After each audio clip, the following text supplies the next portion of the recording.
नमस्कार। आज शनिवार है और शनिवार के दिन हम बात करते हैं देश विदेश पर। हमारे साथ जुड़े हुए विनय ठाकुर। विनय भाई नमस्कार, आपका स्वागत है। आप जानते हैं कि विनय ठाकुर सीनियर जर्नलिस्ट हैं और विदेशी मामलों के बेहतरीन जानकार हैं। आज हमारे बात का विषय है, फिर से देखिए, अमेरिका ईरान युद्ध फिर चल रहा है।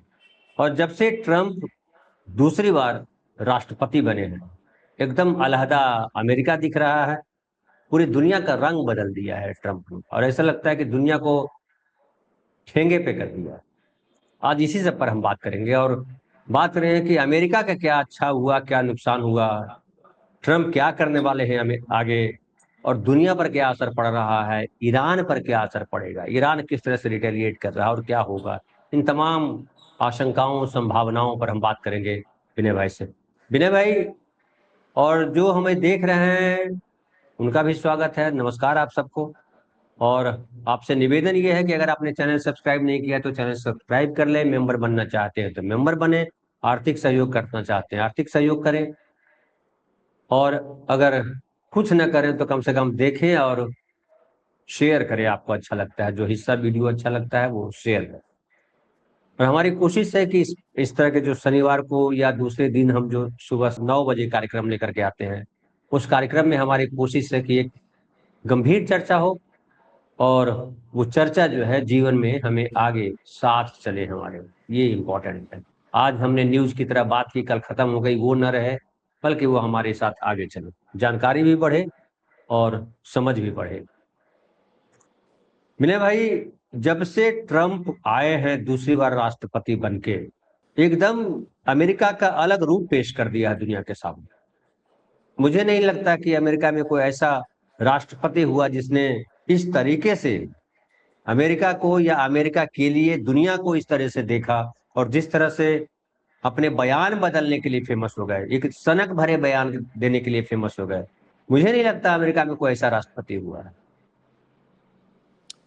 धन्यवाद धनंजय जी। देखिए, अब तक अमेरिका जो चलता रहा था, वो एक ढंग से वो विश्व के गार्जियन के तौर पे चलता रहा था।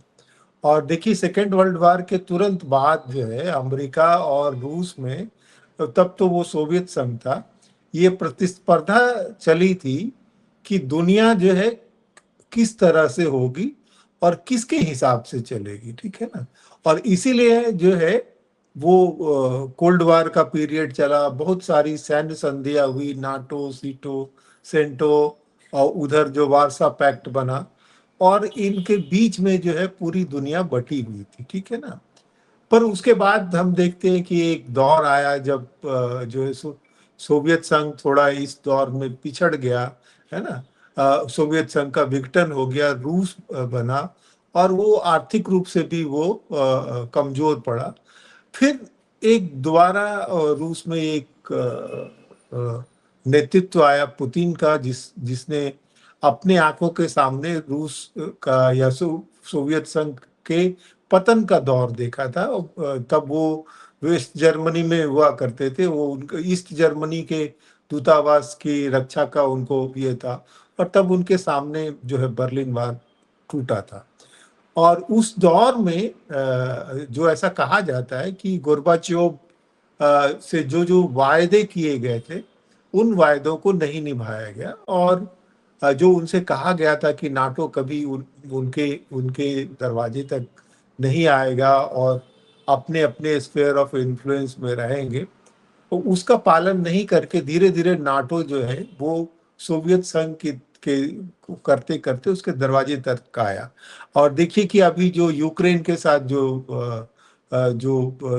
सोवियत संघ उलझा है, वो एक ढंग से जो है वॉर ऑफ एट्रिशन, जैसे हम लोग कहते हैं ना, कि कौन पहले ब्लिंक करेगा, किसकी ताकत छीन होगी।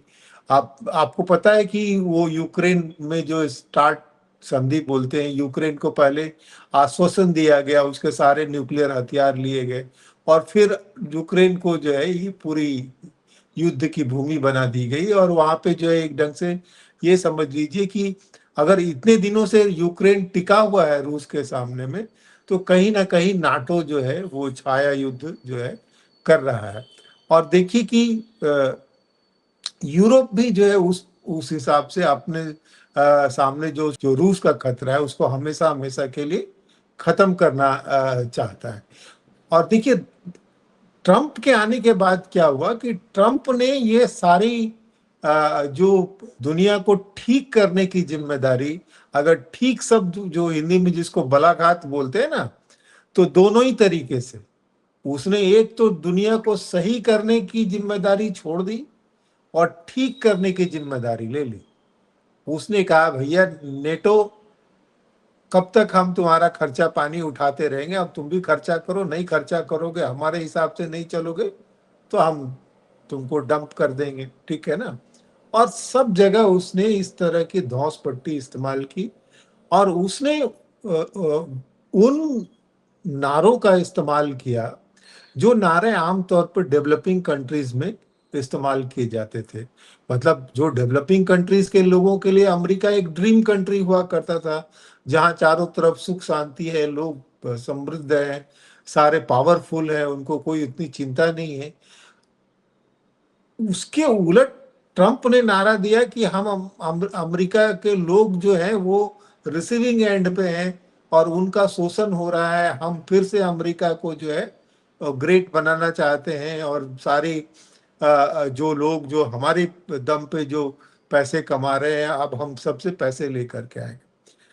उसमें राजनीति भी बदली। आप देखिए कि पहली बार अमेरिका में हुआ कि कैपिटल हिल में जो है लोग घुस गए। अमेरिका अमेरिका ये सब हमने भारत और बाकी जो देश थे वहां वहां के लिए ये सब हमने सुना था, ठीक है ना, लेकिन अमेरिका में हुआ, है ना। और हमने वो स्थिति देखी कि अमेरिका में राष्ट्रपति की इम्पीचमेंट की बात हुई, बयान बदले उन्होंने, सारे नियम कानून ताक पे रख करके अपनी बात करने की कोशिश की। तो ये एक नया दौर है। ट्रंप एक ढंग से पूरी दुनिया का रीसेट चाहते हैं अपनी शर्तों पे, है ना। और उसमें जो पुरानी चीजें हैं वो उनके राह में आड़े आ रही है। और इसमें एक जो नई जो मोर्चा खुला वो ईरान का है। तो ईरान में ही क्यों खुला, उसकी एक आप ये वजह जान लीजिए कि ये जो आप क्या बोल। विनय भाई उस पर आते हैं, ईरान पर आते हैं, लेकिन एक मेरे मन में सवाल ये आ रहा है कि अमेरिका अक्सर ये कहता रहा और अमेरिका की पहचान भी ये रही कि वो लोकतांत्रिक देश है और लोकतंत्र की बड़ी इज्जत करता है। जहां जहां लोकतंत्र पे खतरा है अमेरिका वहां जाता है और लोकतंत्र लाता है। ये उस पर कितना करता है नहीं करता वो अलग है, लेकिन उस पर ये चस्पा होता है और वो कहता भी है कि हम लोकतंत्र के रक्षक हैं। वो चाहे सोवियत संघ के जमाने की बात हो या कभी की बात। लेकिन अब जो ट्रंप का रवैया है उसमें लोकतंत्र नहीं दिखाई पड़ रहा। वो साम्राज्यवादी जो सोच था, जो ख्याल था कि कब्जा कर लो, पैरों में झुका लो, वो वाला साम्राज्यवादी सोच लग रहा है। लोकतांत्रिक अमेरिका लोकतांत्रिक देश है, वहां का राष्ट्रपति लोकतांत्रिक है, ये नहीं दिखाई पड़ता है। तो ये क्या सही है, गड़बड़ है, और अमेरिका का इसमें क्या भला है? देखिए क्या है कि हम लोग एक नए युग में आए हैं। तो क्या है कि सूचनाएं अब बाहर आ जाती है, ठीक है। पहले ही वो सूचनाएं बाहर नहीं आती थी, ठीक। तो तब वो हम लोग को इंतजार होता था कि कोई जो इंफॉर्मेशन डीक्लासिफाई होगा तब आएगा, है ना।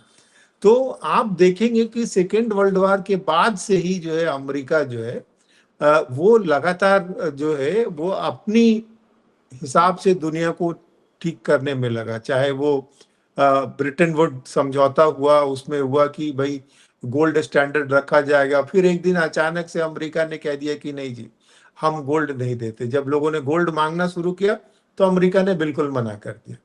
तो अमेरिका ने ये जो मानवाधिकार का मामला हो, लोकतांत्रिक अधिकारों का मामला हो, ये सब अमेरिका ने एक टूल की तरह इस्तेमाल किया अपने प्रभाव को इस्तेमाल के लिए।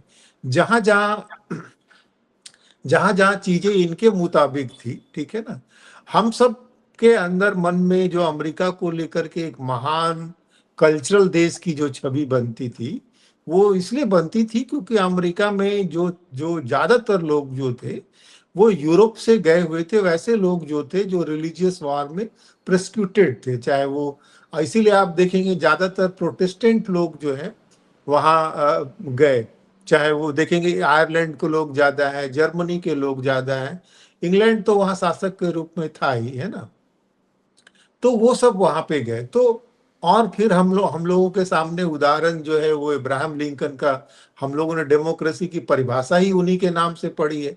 तो हम लोग के सामने में ये आया कि भाई अमेरिका एक ड्रीम कंट्री है जहाँ सब लोगों के लिए जो है अनलिमिटेड अपॉर्चुनिटी है, अनलिमिटेड प्रॉस्पेरिटी है ना।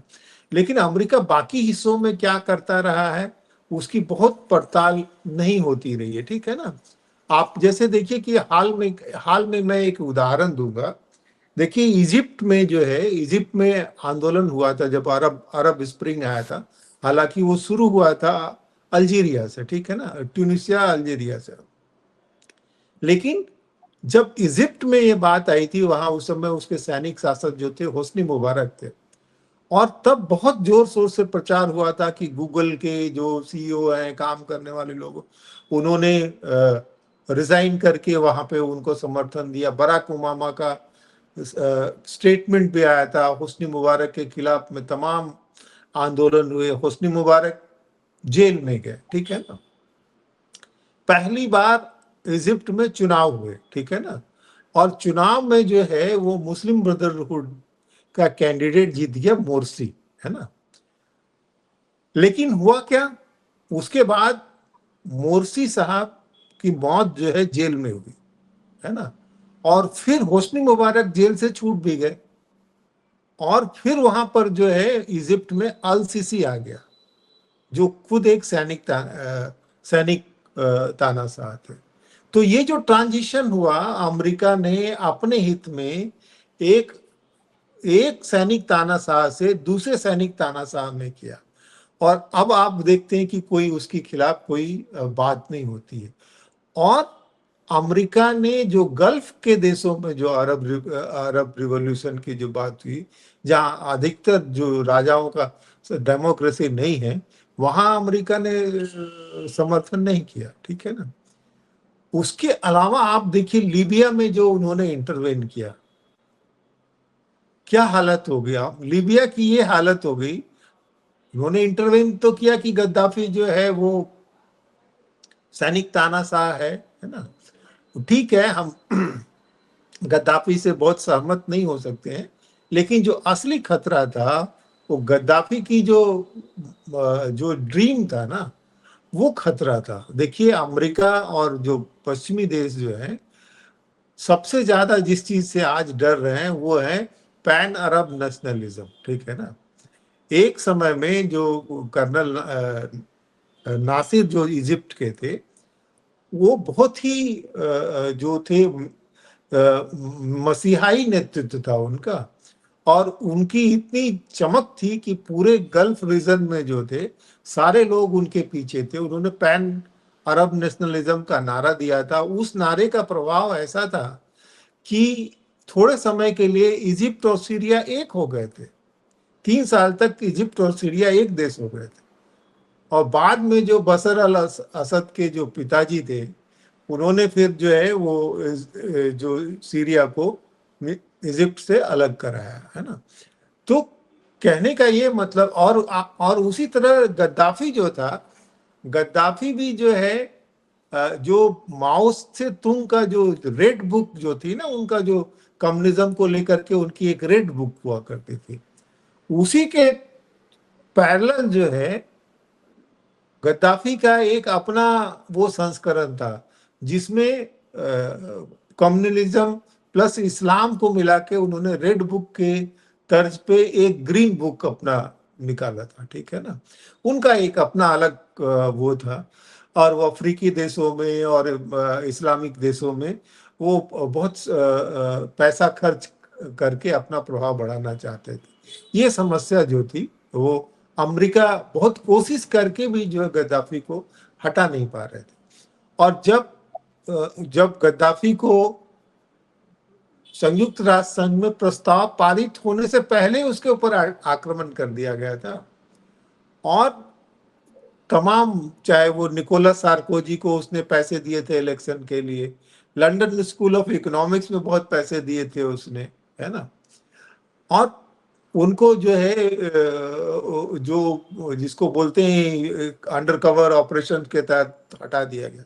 मैं बहुत बड़ा गद्दाफी का फैन नहीं हूं, ठीक है ना, लेकिन मैं एक वो बात बता रहा हूं कि गद्दाफी क्या क्या करते, क्यों अमेरिका की आंखों में खटक रहे थे, और लीबिया को कहां छोड़ा, क्यों लीबिया पे आक्रमण हुआ, क्योंकि लीबिया एक ऐसा देश है यूरोप के पास में जहां सबसे ज्यादा वाटर रिसोर्सेज है और सबसे हाई ग्रेड का पेट्रोलियम उसके पास में, जिसको एविएशन फ्यूल बोलते हैं ना, सबसे हाई ग्रेड का उनके पास में है, वो सारा जो उनको चाहिए।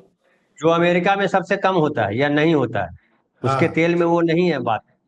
हाँ, तो वो उनको चाहिए था, वाटर रिसोर्स उनको चाहिए था, तो उसके लिए जो है लीबिया को, अब आज लीबिया की क्या हालत है, जब तक गद्दाफी था उसने पूरे देश को एक करके रखा था। आज लीबिया की ये हालत है, 4 तेल कुएं एक मिलिट्री डिक्टेटर के पास में, 2 तेल कुएं एक के पास में, है ना। कोई देश का प्रधानमंत्री नहीं बनना चाहता है क्योंकि प्रधानमंत्री को ही लोग अपहरण कर लेते हैं। अमेरिका का खुद एम्बेसडर वहां मारा गया, ठीक है ना। और इन सब चीजों के बीच में क्या होते कि खुलेआम जो है वहां के जो प्राकृतिक संसाधन है उसकी तस्करी होती है। और ये सिर्फ वही नहीं आपको दिख रहा है कि लीबिया में हुआ, इराक में भी ये चीज आपको दिखेगा, सीरिया में भी ये चीज, युद्ध भूमि में युद्ध चल रहा है और इस बीच में उसके तेल की चोरी। तो आपने बात जो छेड़ी थी कि भाई मानवाधिकार और ये, उसका एक बड़ा विभत्स चेहरा अमेरिका का जो है वो इराक वार के दौरान आया था। ग्वांटम बे जो उनका प्रिजन था, जिसमें वार प्रिजनर्स के साथ किस तरह की अमानवीय हरकत की गई थी। वार प्रिजनर्स का एक इंटरनेशनल लॉ के हिसाब से कोड ऑफ कंडक्ट है, वैसे आपको बिहेव करना होता है, पर अमेरिका ने इंसाफ की धज्जियां उड़ा दी गई थी और बहुत बुरी तरह से उनका, वो तो बाहर आ गया तो लोग जान गए, वरना कोई नहीं जानता। फिर चाहे वो न्यूक्लियर एक्सप्लोजन करना छोटे देशों में, उसकी बात बाहर नहीं आती, तो तमाम तरह की चीजें। और आज तो उसने पूरा मुखौटा उतार करके ही फेंक दिया भाई। जब मादुरो को वो वहां से एबडक्ट करके अपने यहाँ ले आए और उन्होंने कह दिया कि अब इसका पूरा तेल हमारा है, इसके बाद अब क्या बचता है। संयुक्त राष्ट्र संघ उस उसकी कोई बात नहीं मान रहा है। ट्रम्प कह रहे हैं कि भाई हम इसको भी उठा के फेंक देंगे, नाटो को उठा के फेंक देंगे। तो कुल मिलाकर के वो जो है जितनी उनको लगता है कि अब जो हमको दुनिया की भलमनसाहत की हमको कोई जरूरत नहीं है, उनकी गुड ओपिनियन की वो परवाह नहीं कर रहे हैं। अब वो जो है वो इंटरनेशनलिज्म से नेशनलिज्म की तरफ वो झुक रहे हैं कि हमारे हित में जो होगा वो हम करेंगे, चाहे इसके नहीं नहीं, लेकिन विनय भाई एक जो आप कह रहे हैं उससे ये समझ में आता है कि अमेरिका कभी भी, बहुत पहले रहा होगा, लिंकन की बात कर रहे हैं या और कुछ हाँ, की बात करें, अपने हाल के पिछले अगर 20 साल पीछे देखें, 25 साल, खासकर ग्लोबलाइजेशन के बाद का हाल साल देखें, हाँ, तो तमाम राष्ट्रपतियों ने कोशिश की कि दुनिया के अलग अलग देशों पे, चाहे लीबिया हो, सीरिया हो, लेबनान हो, कोई और देश हो, कि कैसे हाँ, वहां हम कब्जा करें और अमानवीय होकर के कब्जा करें, मानवीयता छोड़ करके कब्जा करें, मानवाधिकार छोड़ करके कब्जा करें, और किसी की न सुने, किसी की संप्रभुता का सम्मान न करे। तो एक जो छवि थी, या ये जो छवि होती है, जो गांधी की एक लाइन में बार बार दोहराता रहता हूं कि गांधी ने कहा कि लक्ष्य तक पहुंचने के लिए आपका साधन भी सही होना चाहिए। तो अमेरिका अगर दुनिया में अपना शासन जमाना चाहता है, अपना प्रभुत्व जमाना चाहता है, तो क्या लाठी के दम पे प्रभुत्व जमा सकता है? प्रभुत्व जमाने के लिए दुनिया के तमाम जो धर्म ग्रंथ हैं उन्होंने तो कहा है कि दिल को जीतो। आप तलवार से नहीं जीत सकते पूरी दुनिया को, लेकिन आप दिल जो है प्यार से पूरी दुनिया को जीत सकते हो। तो ये खाली किताबों के लिए है, कहने के लिए है। लोग तो बहुत धार्मिक है, धर्म का पाखंड लिए घूमते हैं आम लोग भी। तो क्या अमेरिका अब जो छवि लेके ये तो नंगा कर दिया ना ट्रम्प ने। वो थोड़ा छुपाते थे, थोड़ा शर्माते थे, थोड़ा बोलते थे, इसने कहा कुछ नहीं, हम नंगे हैं और नंगा ही करेंगे, तुमको जो करना है कर लो। ये हो गया कि कोई पर्दा नहीं, जांगिया पान के घूम रहे हैं और पहलवानी कर रहे हैं। तो ऐसे में ट्रंप को अगर अभी देखा जा रहा है मीडिया में कि ट्रंप एक ऐसा व्यक्ति है जो कुछ भी बयान देता है, उसको शेयर बाजार के लाभ से फायदा है, वो अमेरिका को लेकर के नारे लगा रहा है, वो फालतू नारे है, वो करता कुछ नहीं है। तो मतलब ट्रंप तो खाली बदनाम है, बद अच्छा बदनाम बुरा। तो ट्रंप बदनाम है, लेकिन इसके पहले के राष्ट्रपतियों ने भी कोई अच्छा काम तो किया नहीं। इससे तो ये पता चलता है आपकी बात से। हाँ नहीं, वो वही जैसे मैं कहता हूँ ना कि ऐसा नहीं कि कांग्रेस ने गलतियां नहीं की, कांग्रेस के जमाने में भी गलतियां हुई, पर वो थोड़ी शर्म की पर्देदारी थी। अगर बात बाहर आ जाती थी तो सजाएं होती थी, निंदा होता था, ठीक है ना। लेकिन ये जो बाद की जो सरकारें आई हैं, उन्होंने पर्देदारी हटा दी, ठीक है ना। अब वो सारी चीजें आ गई कि जो ताकत पे हम ये कर सकते हैं इसलिए ये करेंगे, है ना।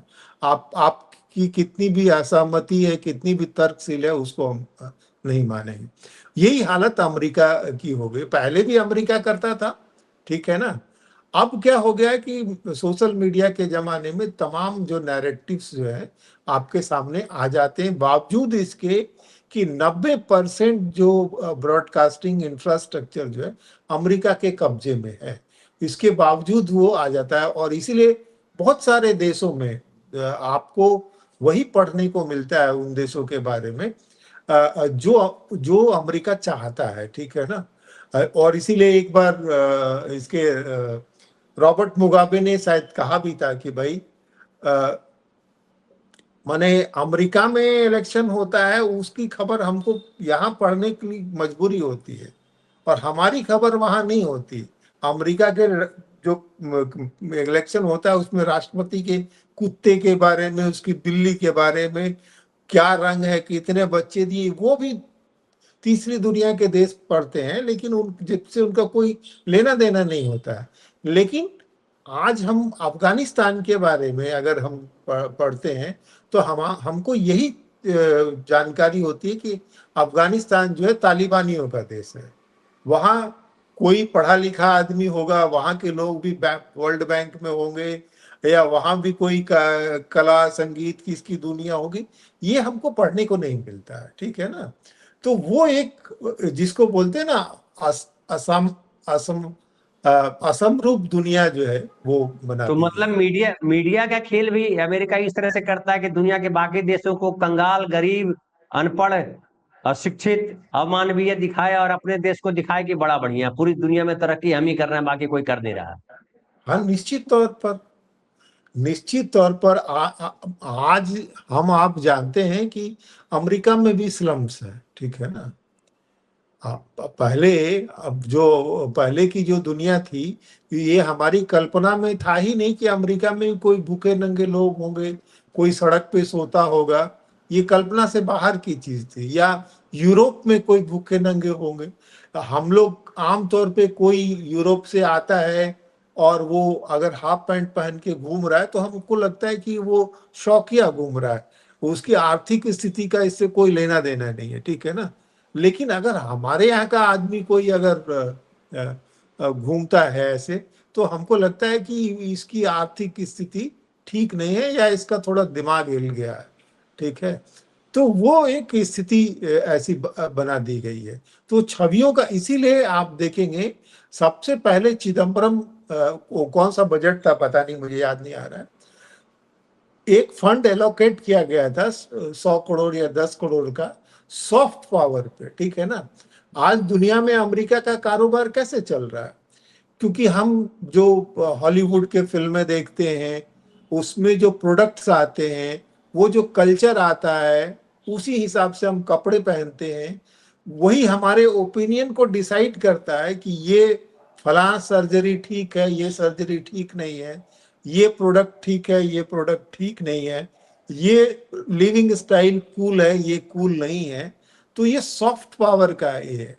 और वो सॉफ्ट पावर के खेल में बाद में धीरे धीरे दूसरे देश भी आए। हमको आज इसकी महत्ता महसूस हुई। देखिए आपको याद होगा ये इनके क्या नाम है, लक्ष्मीमल सिंघवी के, अभिषेक सिंघवी के जो फादर थे, उनको ये पहली बार रियलाइज हुआ कि पूरी दुनिया में जो भारतीय मूल के लोग हैं, हमारी बहुत बड़ी ताकत है। देखिए मैं आपको एक जानकारी दूं कि आमतौर पर हम ये मानते हैं कि जो भारतीय मूल के जो धनी लोग हैं, ठीक है ना, वो सिर्फ अमेरिका और यूरोप में ही, अमेरिका में ही पाए जाते हैं या ब्रिटेन में होंगे, ठीक है ना। लेकिन भारतीय मूल के कुछ जो सबसे धनी लोग जो हैं वो बेल्जियम के हैं, ठीक है ना। वो ये हमको जानकारी नहीं होती है, ठीक है ना, क्योंकि बेल्जियम की खबरें हमारे पास में नहीं आती है। हमको ये नहीं पता होता है कि जो अफ्रीकी जो देश जंजीबार है, जिसको क्लोब आइलैंड बोलते हैं, वहां 10% गुजराती हुआ करते थे। एक समय में उनका कारोबार देखते थे। ये पूरा आप ये साउथ ईस्ट एशिया में चले जाइए, ठीक है ना, और बाकी जगहों में चले जाइए, तो वो हमको कोई जानकारी नहीं दे। हमारी चीजों को बढ़ा चढ़ा करके देखते हैं। हम लोग किताबों में पढ़ते रहे कि स्लेव ट्रेड होता था, सिर्फ सिर्फ जो है जो है वो पुर्तगाली लोग ही उधर ही करते थे। हमारे यहाँ से नहीं हुआ, अफ्रीका से ही होता था। लेकिन हमारे भारत से जो है बड़ी संख्या में, बंगाल से, तमिलनाडु से, केरल से, गुजरात से स्लेव ट्रेड हुआ, यहाँ से अफ्रीकी कंपनियां लेके गई। फिर दूसरी एक बात ये भी बता दूं कि हम लोग सोचते हैं कि जो जो स्लेव जो होते थे सिर्फ काले ही लोगों का ही जो स्लेव ट्रेड होता था। नहीं, अभी हाल हाल तक ट्यूनीशिया में व्हाइट स्लेव होते थे, और एक समय में मदुरई में तो जो है वो व्हाइट स्लेव रखे जाते थे। तो ये जो छवियों की का खेल जो है ना, ये छवियों के खेल से क्या होते हैं, आपकी हैसियत बनती और बिगड़ती है। तो इस काम में जो है वो अमेरिका बहुत माहिर रहा है। तो जी उस वजह से जो है हमारी हमको कौन मदद करेगा, कौन हमारे। मैं आपको एक बात बताऊं कि पाकिस्तान में जो गद्दाफी स्टेडियम है, ठीक है ना, जो गद्दाफी की बात आ गई इसलिए मैं बता, तो हमको आपको ये आश्चर्य लगेगा कि गद्दाफी का क्या लेना देना है क्रिकेट से। वो तो कभी क्रिकेट खेला ही नहीं। फिर उसके नाम से पाकिस्तान में क्यों गद्दाफी स्टेडियम बन गया,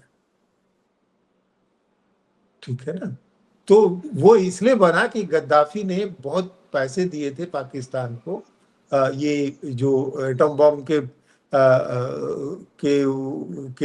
के इसमें, और उनको कहा था कि जो है हम आपको केमिकल वेपन्स में एक्वायर करने में आपको मदद करेंगे।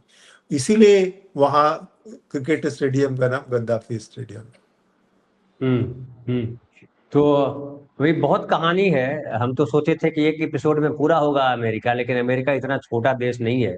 अमेरिका चूंकि पूरी दुनिया पे अपना असर रखता है, कल भी रखता था, आज भी रखता है। आगे क्या होगा हम देखेंगे। तो हम इस पर बात करेंगे और विनय भाई आपके साथ, चूंकि अमेरिका का राग छिड़ा है तो ज्यादा करेक्ट राग है। और चूंकि अमेरिका लगातार अभी भी चर्चा में है, ईरान पर फिर हमला कर दिया है। आगे क्या होगा अमेरिका ही तय कर रहा है। दुनिया में तेल का दाम बढ़ जाएगा, किसका दाम बढ़ जाएगा, महंगाई कितनी बढ़ेगी, गरीबी कितनी बढ़ेगी, कौन कंपनी कहाँ क्या बेचेगा, सब अमेरिका तय कर रहा है। हमारे विचार को अमेरिका तय कर रहा है, मीडिया अमेरिका के पास है। तमाम जो आज नई दुनिया है, टेक्नोलॉजी की दुनिया है, मेडिसिन की दुनिया है, नई नई शोधों खोजों की दुनिया है, वो सब पे अमेरिका का कब्जा है। एक और चीज जाते जाते बोल दूं, देखिए एक दुनिया में बड़ी चिंता हुई यूनिसेफ ने कि भाई ये दुनिया जो बढ़ रही है, इसमें टेक्नोलॉजिकल डिवाइड बढ़ रहा है। तो डिजिटल डिवाइड को कम करने के लिए यूनिसेफ में एक मैकब्राइड कमीशन आया था, ठीक है ना। उसने रिपोर्ट दी थी कि कैसे हम ये जो टेक्नोलॉजी डिवाइड जो बढ़ बढ़ रहा है देशों के बीच में, कैसे इसको कम किया जाएगा। तो उसपे जिन 10 लोगों ने हस्ताक्षर नहीं किए, उसमें सबसे प्रमुख देश अमेरिका था। अमेरिका है। ये बहुत महत्वपूर्ण खबर दी है, अगले एपिसोड में भी कंटिन्यू करेंगे इन चीजों को। तो बहुत बहुत धन्यवाद विनय भाई। और आप तमाम लोग जो देख रहे हैं, आपका भी बहुत बहुत आभार। मिलते हैं फिर अगले शनिवार विनय भाई के साथ इसी विषय पर। और रोज सुबह 9 बजे आप ये कार्यक्रम देखिए, साप्ताहिक कार्यक्रम, जिसमें अलग अलग विशेषज्ञों से हम बात करते हैं अलग अलग विषयों पर, कभी देश विदेश, कभी देश की राजनीति, कभी सिनेमा, कभी साहित्य, कभी कहानियां, कभी स्त्री विमर्श, तमाम मसलों पर बात करते हैं। बहुत बहुत धन्यवाद, शुक्रिया। मिलते हैं फिर रात के कार्यक्रम में चौपाल।